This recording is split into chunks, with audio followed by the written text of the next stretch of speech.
Hello student, आप सभी कैसे हैं। जैसा कि सीरीज चल रही है 60 दिन की, तो आज डे 4 है और इसमें हम शुरू करने वाले हैं यूज ऑफ ईजेएमआर।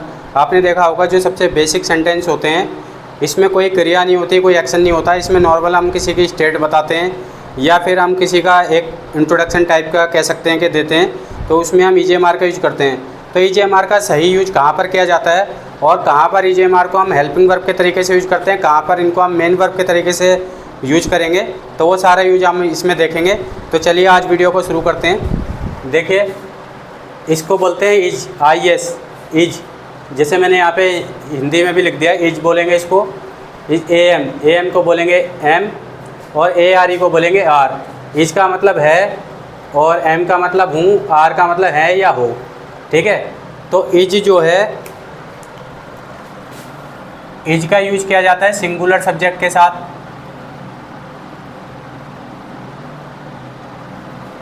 ठीक है, M का यूज किया जाता है हमेशा I के साथ, तथा R का यूज किया जाता है हमेशा प्लूरल सब्जेक्ट के साथ।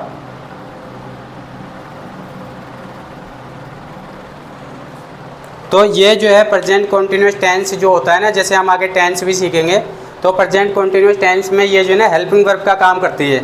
हेल्पिंग वर्ब का मतलब है यानी कि मेन वर्ब को हेल्प करना। जैसे मैं स्कूल जा रहा हूँ, तो यहाँ पर जो मेन काम हो रहा है ना, वो हो रहा है जाने का, यानी कि गो। ठीक है, तो इसमें जो मेन काम है वो जाने का हो रहा है, तो इसको हेल्प करने के लिए हम बोलेंगे I am going to school. तो यहाँ पे जो एम आया है वो यहाँ पे हेल्पिंग वर्ब का काम कर रहा है। लेकिन अभी हम सीख रहे हैं नॉर्मल सिंपल सेंटेंस, जिसमें कोई एक्शन नहीं होता, कोई क्रिया नहीं होती। ठीक है, इसमें नॉर्मल एक तरह से हम कह सकते हैं कि इंट्रोडक्शन होता है। जैसे मैं एक टीचर हूँ, आई एम ए टीचर। ठीक है, अमिताभ बच्चन एक एक्टर है, तो Amitabh Bachchan is a actor. ठीक है, इस तरीके से हम बोलते हैं। अब ये देखिए, यहाँ पे जो सिंगुलर सब्जेक्ट होते हैं, जैसे मैंने बताया था, जिससे किसी एक वस्तु का या एक व्यक्ति का बोध हो, उसे हम सिंगुलर सब्जेक्ट कहते हैं। जैसे HE, ही का मतलब होता है वह। लड़के की बात करेंगे तो हम उसको बोलेंगे ही, और लड़की की बात करेंगे तो उसको हम बोलेंगे शी, SHE। ठीक है, इट का भी हम यूज करते हैं, दिस का भी यूज करते हैं। इट का यूज किया जाता है किसी वस्तु या जानवर के लिए, इसका मतलब होता है ये है। जैसे मैं बोलूँ यह एक पेन है, तो मैं बोल सकता हूँ दिस इज ए पेन या इट इज़ ए पेन। अगर फर्स्ट टाइम बोल रहा हूँ तो दिस बोलता हूँ, और अगर मैं सेकंड टाइम या मल्टीपल टाइम बोलता हूँ तो फिर इसके बाद मैं बोलूँगा it is a pen, it is a board. ठीक है, वाइट बोर्ड, क्योंकि ये जो है ना नॉन लिविंग चीज़ें, तो नॉन लिविंग चीज़ों के लिए हम क्या करते हैं, इट का यूज करते हैं। या एनिमल के लिए यूज करते हैं, जैसे मैंने बोला इट इज़ ए काऊ, यह एक गाय है, तो यहाँ पर मैं शी का यूज नहीं करूँगा, शी इज़ ए काऊ, क्योंकि वो शी जो है वो लिविंग बीइंग के लिए यूज किया जाता है। अब देखिए, प्लूरल सब्जेक्ट की बात करें तो आई को प्लूरल माना जाता है। आई, तो आई को वो इसका जो प्रोनाउंसिएशन होता है वो होता है आई, इसका मतलब होता है मैं। तो मैं के साथ हमेशा जो हेल्पिंग वर्ब है उसका एम का यूज किया जाता है। WE को पढ़ते हैं वी यानी कि हम।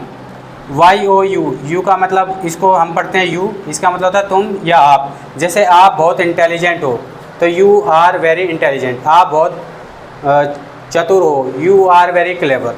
आप बहुत स्मार्ट हो, यू आर वेरी स्मार्ट। तो इस तरीके से हम यूज करते हैं। THEY, दे का मतलब वे। दे का मतलब होता है जैसे प्लूरल, जैसे हमने बोला यार वे सब जो है ना पार्क में खेल रहे हैं, all of they are playing in the garden. तो दे का यूज करते हैं हम बहुत ज़्यादा के लिए, जो दूर हो।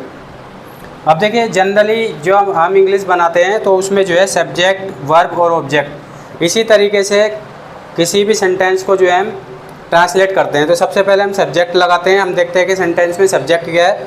फिर हम देखते हैं सब्जेक्ट अगर सिंगुलर है तो सिंगुलर वर्ब का यूज किया जाता है। अगर सेंटेंस का सब्जेक्ट जो है प्लूरल है तो प्लूरल वर्ब का यूज किया जाता है। देन उसके बाद ऑब्जेक्ट का यूज किया जाता है। तो आई होप ये चीज़ें आपको समझ में आ गई होगी। तो अब मैंने आपके सामने ना कुछ 5 सेंटेंस बिल्कुल ही नॉर्मल सेंटेंस लिखे हैं, जो बिल्कुल ही बेसिक सेंटेंस है। तो आइए इनके मैं ट्रांसलेट करता हूँ आपके साथ में मिल करके। तो देखिए ट्रांसलेट कैसे करेंगे। अब देखो यहाँ पे लिखा है मैं एक लड़का हूँ, तो लड़का कौन है, मैं। तो मैं यानी कि क्या हो गया, सब्जेक्ट। सब्जेक्ट क्या हो गया, मैं। तो मैं को क्या बोलते हैं इंग्लिश में, आई। अब आई के साथ हमेशा किसका यूज किया जाता है, एम। आई एम, यानी कि हमने मैं की भी इंग्लिश बना ली, हूँ की भी इंग्लिश बना ली। अब क्या रह गया, एक लड़का, तो इसको बोलेंगे a boy, I am a boy. ठीक है, अब देखो, तुम एक अध्यापक हो, तुम एक अध्यापक हो, अध्यापक कौन है, तुम। तो तुमको क्या बोलेंगे हम देखते हैं। तुम जो है प्लूरल सब्जेक्ट है, तुमको बोलते हैं हम यू। तो यहाँ पे आ जाएगा यू। अब हो का देखें तो प्लूरल सब्जेक्ट के साथ आर का यूज किया जाता है, ठीक है, और मैंने यहाँ पे लिखा भी है हो आर। तो प्लूरल सब्जेक्ट के साथ आर का यूज किया जाएगा तो हम कहेंगे यू आर। तो यू की भी इंग्लिश बन गई, हो की भी इंग्लिश बन गई। अब हमारे पास ऑब्जेक्ट बचा है अ टीचर, तो हम बोलेंगे you are a teacher, TEACHER। तो स्टूडेंट्स आपके सामने जितने भी यहाँ पे वर्ड मीनिंग आएगी ना, आप उसको साथ के साथ नोट डाउन करते हुए चलना और साथ के साथ याद करते हुए चलना, ताकि ये आपको डेली यूज में काम आए, ठीक है। अब यहाँ पे देखिए सचिन एक क्रिकेटर है, तो एक क्रिकेटर है कौन, मैंने आपको बताया था सब्जेक्ट कैसे पहचानना है। ऑब्जेक्ट के पास क्वेश्चन करो एक क्रिकेटर है कौन, तो आंसर आएगा सचिन। तो सचिन यहाँ पे क्या हो गया सब्जेक्ट। तो सचिन की स्पेलिंग क्या हो जाएगी SACHIN, सचिन। क्रिकेट सचिन, तो सचिन किसी इंडिविजुअल एक किसी व्यक्ति का नाम है, ठीक है। सचिन तो बहुत सारे नहीं है, तो सचिन सिंगुलर है।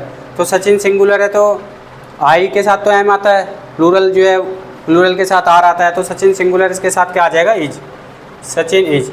अब सचिन की भी इंग्लिश हमने बना दी है की भी इंग्लिश हमने बना दी है।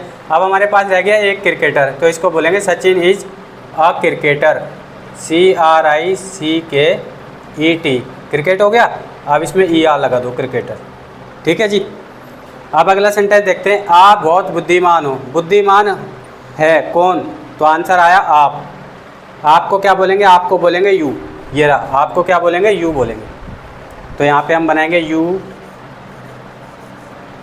अब यू जो है प्लूरल सब्जेक्ट है, तो प्लूरल सब्जेक्ट के साथ क्या आएगा आर, यू आर। अब हो की भी इंग्लिश बन गई। अब हमारे पास क्या रह गया बहुत बुद्धिमान, तो बहुत को बोलेंगे वेरी और बुद्धिमान को बोलेंगे इंटेलिजेंट, INTELLIGENT, इंटेलिजेंट, ठीक है। बहुत को वेरी बोलते हैं। वेरी जो है ना किसी भी चीज़ की इंटेंसिटी को बढ़ाता है, यानी उसकी मात्रा को बढ़ा देता है एक तरीके। जैसे मैंने बोला कि आप सुंदर हो और मैंने बोला आप बहुत सुंदर हो, तो सुंदर तो है लेकिन बहुत ज़्यादा, मोर ब्यूटीफुल। तो ये क्या करता है किसी भी चीज़ की इंटेंसिटी को बढ़ाता है। तो वेरी क्या है ना यहाँ पे एडवर्ब है। हम धीरे धीरे आगे जब इंग्लिश में एडवांस लेवल में जाएंगे ना, तो एडवर्ब ऑफ मैनर क्या है, एडवर्ब ऑफ टाइम क्या है, एडवर्ब ऑफ प्लेस क्या है, सारी चीज़ मैं आपको बताऊँगा। आप बस डे 1 से मेरे साथ जुड़े रहिए, आपको सारी चीज़ें समझ में आ जाएगी। अब यहाँ पे देखते हैं सीमा एक गायक है। एक गायक है कौन, तो आंसर आया सीमा। तो सीमा को हम बनाएंगे S, डबल ई की मात्रा के लिए डबल ई, एम के लिए एम, आ के डंडे के लिए ए, है के लिए सिंगुलर सब्जेक्ट है। सीमा एक लड़की का नाम है, तो सीमा इज। अब क्या रह गया एक गायक, तो एक को बोलेंगे अ, गायक को बोलेंगे सिंगर, SINGER, सिंगर, ठीक है स्टूडेंट्स। तो आई होप आपको समझ में आ गया होगा। अगर आपको कोई भी डाउट है, बिल्कुल बेसिक चीज़ें ये आपको सीखना बिल्कुल कंपलसरी है, अनिवार्य है, क्योंकि किसी भी चीज़ के लिए ना वर्णमाला या बेसिक चीज़ें बहुत ज़्यादा स्ट्रॉन्ग होनी चाहिए। धीरे धीरे हम ऐसी प्रैक्टिस पे भी आएंगे, जो SSC कंपटीशन लेवल या DSSB के जो एग्ज़ाम्स होते हैं ना, उनके अंदर किस तरह की इंग्लिश आती है, तो उनको भी आगे कवर करेंगे। लेकिन अभी मेरा मकसद ये है कि आप इंग्लिश को बिल्कुल बेसिक तरीके से सीखते हुए चलें। तो आई होप आपको ये समझ में आ गया होगा, आप इसको नोट डाउन कर लीजिए।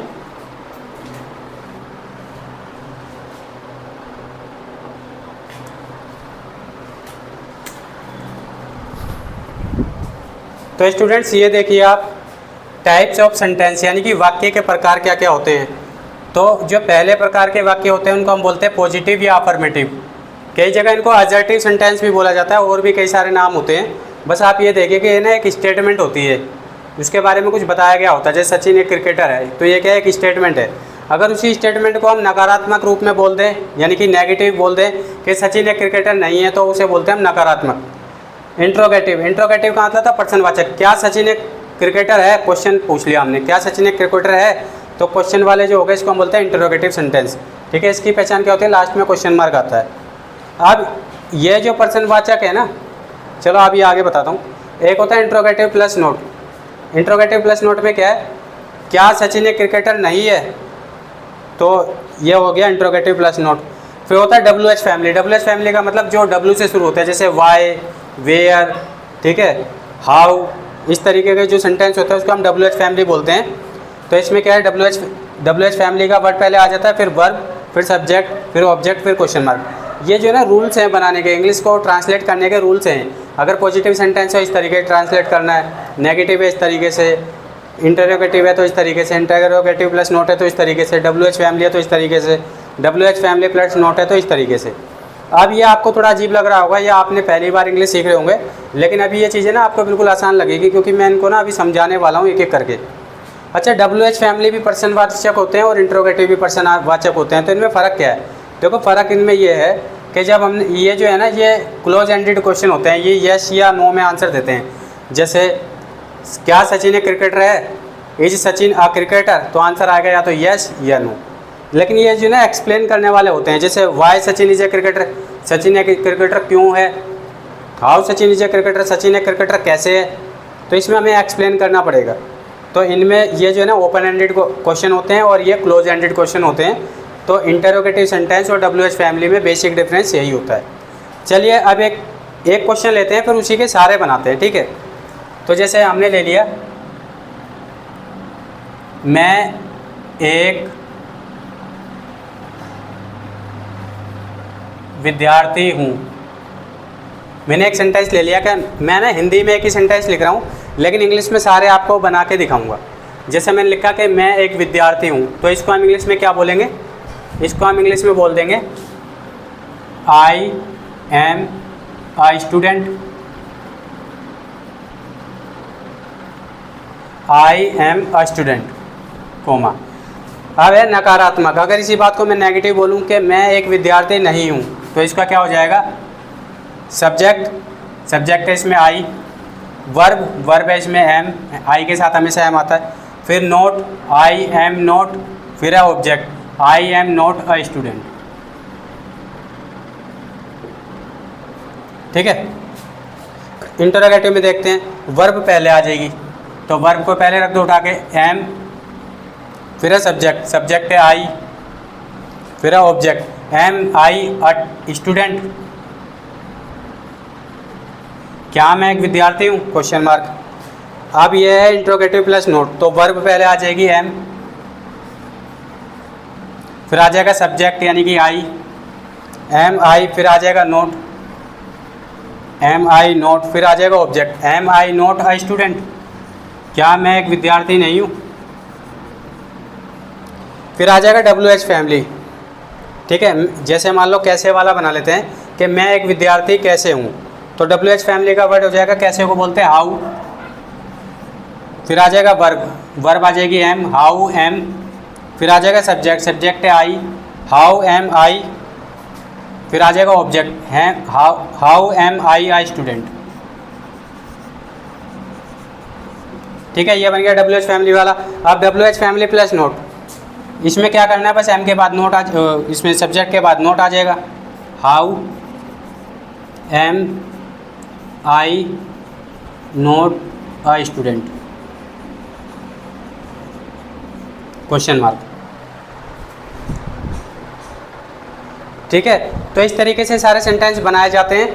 तो जैसे मैंने ना आपको एक सेंटेंस बना के दिखा दिया, अब आपको क्या करना है ना, आपको मिरर प्रैक्टिस करनी है, या फिर किसी के साथ जो है ना आपको जो आपके लेवल का हो या कैसा भी हो जिससे आप इंग्लिश में कन्वर्सेशन कर सके, उसके साथ में ना आपको कुछ सेंटेंस लेकर के प्रैक्टिस करनी है। या फिर आप मिरर में भी कर सकते हैं। जैसे मैंने बोल दिया कि मैं एक विद्यार्थी हूँ, तो अब आपको इसको इंग्लिश में बोल रहे हो और इसमें सारे बना रहे हो आप। जैसे पॉजिटिव बनाता हूँ मैं, आई एम ए टीचर, जैसे मैंने बोला मैं एक विद्यार्थी हूँ, तो अब हम ले लेंगे मैं एक अध्यापक हूँ, तो आई एम ए टीचर, फिर negative I am not a teacher, फिर interrogative am I a teacher, फिर interrogative plus not am I not a teacher, फिर WH family why am I a teacher, फिर WH family plus not why am I not a teacher. ठीक है, इस तरीके से बना लीजिए। फिर और बहुत सारे, जैसे लता मंगेशकर एक सिंगर है, तो Lata Mangeshkar is a singer, Lata Mangeshkar is not a singer, is Lata Mangeshkar a singer. इस तरीके से बना सकते हो। You are a doctor, you are not a doctor, are you a doctor, are you not a doctor, why are you a doctor, why are not you a doctor. इस तरीके से भी आप सेंटेंस बना सकते हो। तभी जो है ना आपकी प्रैक्टिस बहुत अच्छी होगी। तो आई होप ये चीज़ें आपको समझ में आई होगी। अब अगर हम ज़्यादा पढ़ेंगे तो शायद थोड़ा ओवरलोड हो जाएगा, तो आज हम इतना ही रखते हैं। फिर आपसे मुलाकात होगी डे 5 में। जब तक के लिए जय हिंद।